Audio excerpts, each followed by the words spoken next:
Hi folks, and welcome back to another Travels of Red Rover. I'm Shawn. And I'm Corinne. And what are we doing today? Well, today we are heading off on a couple days of Jeep travel, and we're going to visit the southern portion of the Utah BDR. Yep, we're going to start the BDR, and we're going to, in between today and starting the BDR, we're going to make a few stops along the way. Yeah, we have some sights to see as we get to the southern portion, and we'll take you along with us and show you some of the interesting things along the way. Should be a lot of fun. Let's get going. Just in case you couldn't hear, Corinne was saying that this looks like there was a rock war where they were throwing rocks at each other. Really, really big rocks. This is cool coming through here.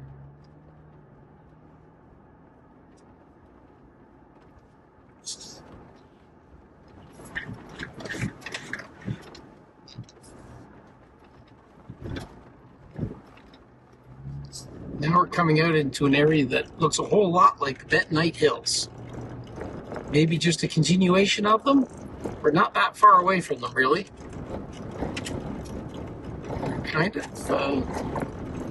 It's kind of an amazing area.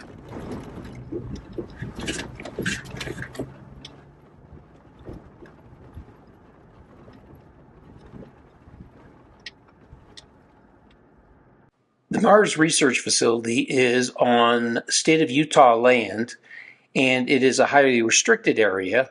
The public is only allowed to go to one small parking lot and observe the facility from that parking lot.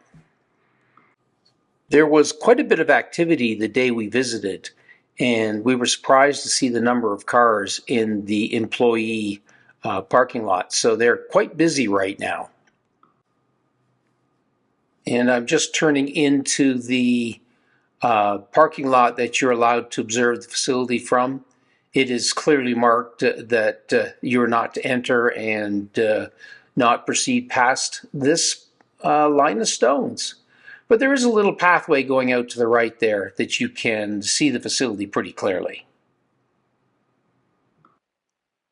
Well, we've reached the entrance to the Mars Research Center. They do have a little pull-off here where you can park and view the station, but you aren't allowed to go down to the station itself. It's a leased land from the government, but it's a cool little compound, and you get a view of some observatory areas and maybe some housing. Solar panels out there for power.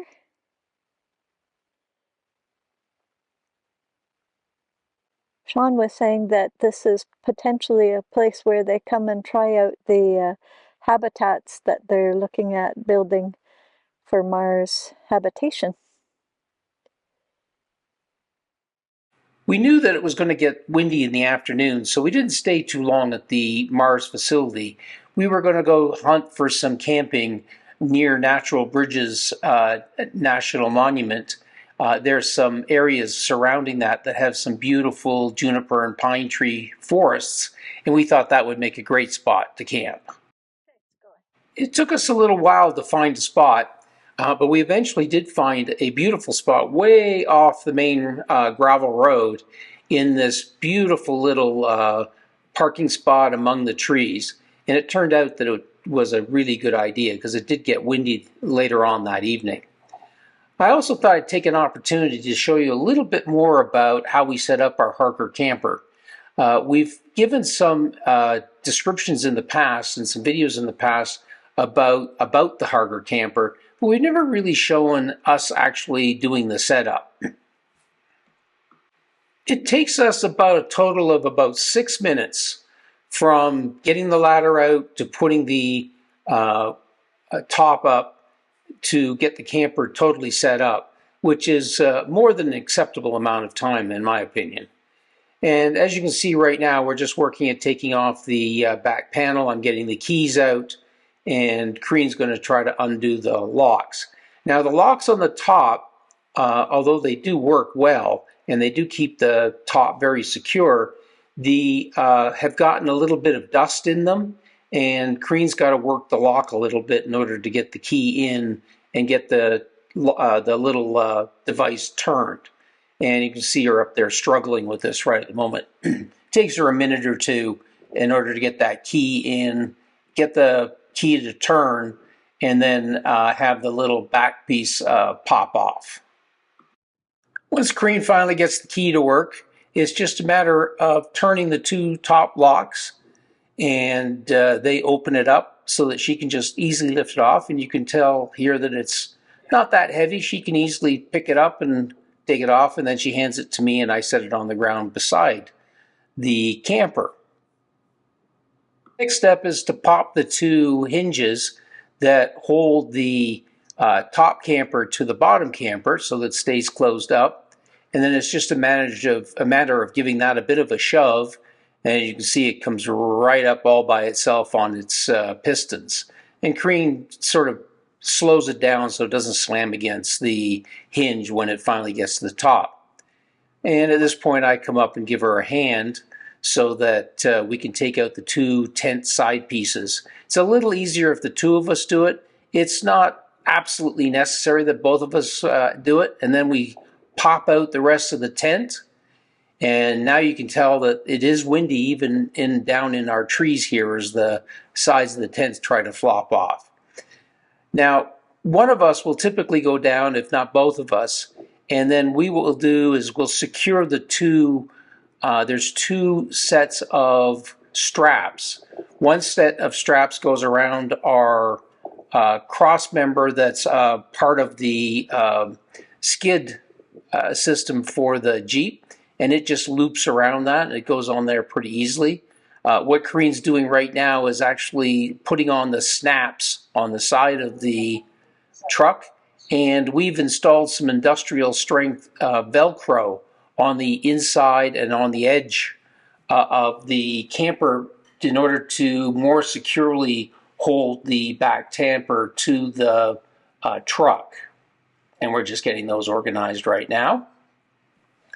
And then Corinne's going to slip that little belt cable around the front of the skid plate that we have there, and it works. It's in there right well. She's tightening it up just a little bit to make it stay. And you can see once we've got the tent on the Velcro, it starts to really control it flopping around and things of that sort. Now Corinne's going to go up now and add the zipper to the top of the tent. She's getting that kind of organized. Oh, and the other thing that we have, and I forgot to mention this, the yellow thing that's in my hand here right now is to protect the tent from the side of the Jeep's door, so that it doesn't cut the tent material. Corinne just sewed those up. They're just two little towels that she made in order to protect the tent material. And sometimes they can be a bit finicky to get on because she's sewed them so they fit on there pretty tight and they won't fall off on us. I'm attaching the carabiner to a little ring that we have that's got our tow hitch, and that holds down the front edge of the tent, and I'm just tightening that up, snugging that up. It doesn't need to be very tight. And you can see that Corinne's now organizing the zippers for the back of the tent. Sometimes these get hung up a little bit, and she has to sort of get them started. Now, she also doesn't put them directly all the way across until she's started the zipper for the downward zipper of the tent. And that's usually a good way to do that. It makes it a little easier. So we use two carabiners to hook these two onto these two lines. This line here and that line there onto the bumper hitch. And then we just wrap the little loops around the skid guard back here, little rock crawler guard, and it works perfectly. We just snug it up to the bumper, And we found with the fall and spring camping that we do, the larger 20-pound propane works a lot better than the 3-pound one. We typically use that either for our little fireplace and or as a backup to the larger propane tank. Having a little step to put the propane bottle on works out really well, especially if it's either A, very dusty, or if for some reason you get a little rain and you get some mud down there, your propane bottle doesn't get all covered in mud. Another reason I like these 20-pound bottles is I can just go to a Home Depot or a Walmart or any place that has the exchange and just exchange them. I don't actually have to find a place that pumps propane, which sometimes can be a little difficult when you get a little more remote. The other reason to have the step is if you're short like I am and you need to put it on the bottle that's actually hung from the side rack, then you're going to need a stool to get up there. So the Harker door that goes on the back can be hung on the side here. That you can buy a little kit that hangs it from clips here and over here, and it works pretty well, except our Jeep is lifted about 3 inches, and again, Corinne and I find it to be quite high off the ground, so we don't use it all that much. This is one of the clips that holds the door on the side, and as you can see, it will have the door sort of coming out about here, and if you look down, that's quite a long ways off the ground for us. So again, we use it occasionally. It's sometimes good as an hors d'oeuvres serving area, but again, Corinne finds it a little too high for her to use it as a place to actually cook. Instead, we have a little portable table that we make up, and Corinne uses that.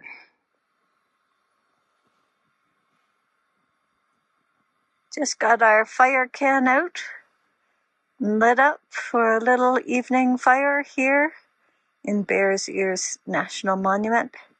Where's the marshmallows? This is the safe way to have a fire, in a little can with propane.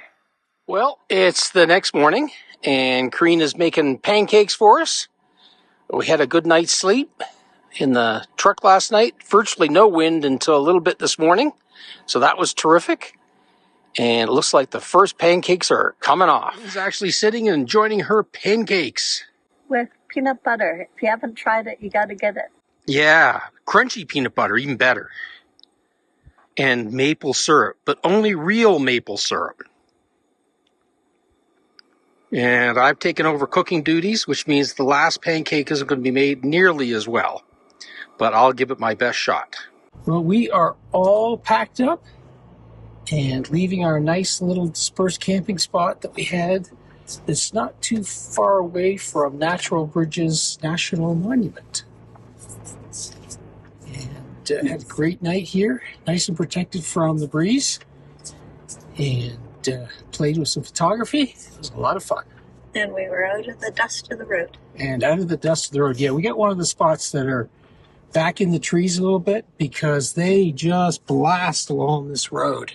The southeastern part of Utah is a petroglyph archaeological site paradise. It has got some of the best representations of both petroglyphs and archaeological facilities from the early peoples of the area. And it's something that we wanted to spend a little time doing on our way down to start the first part of the Utah BDR.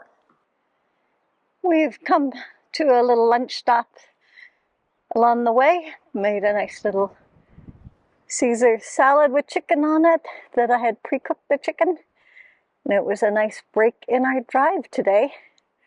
We're headed towards Height and then on toward Bears Ears National Monument. And we're just doing a little hike to a petroglyph site. It's really wonderful to have ancient artwork like petroglyphs and pictographs to enjoy, but it's important that we don't interfere with them, put our own graffiti on the walls. or in other ways deface the rock. So we're off on our way to go see the Moki Queen.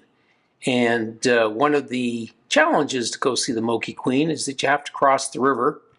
And it was not flowing very high while we were there. So it was a pretty easy job to do.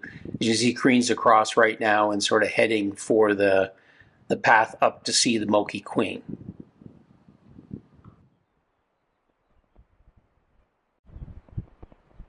Way up there, Shawn's getting a close view of a combined pictograph petroglyph that's called the Moki Queen.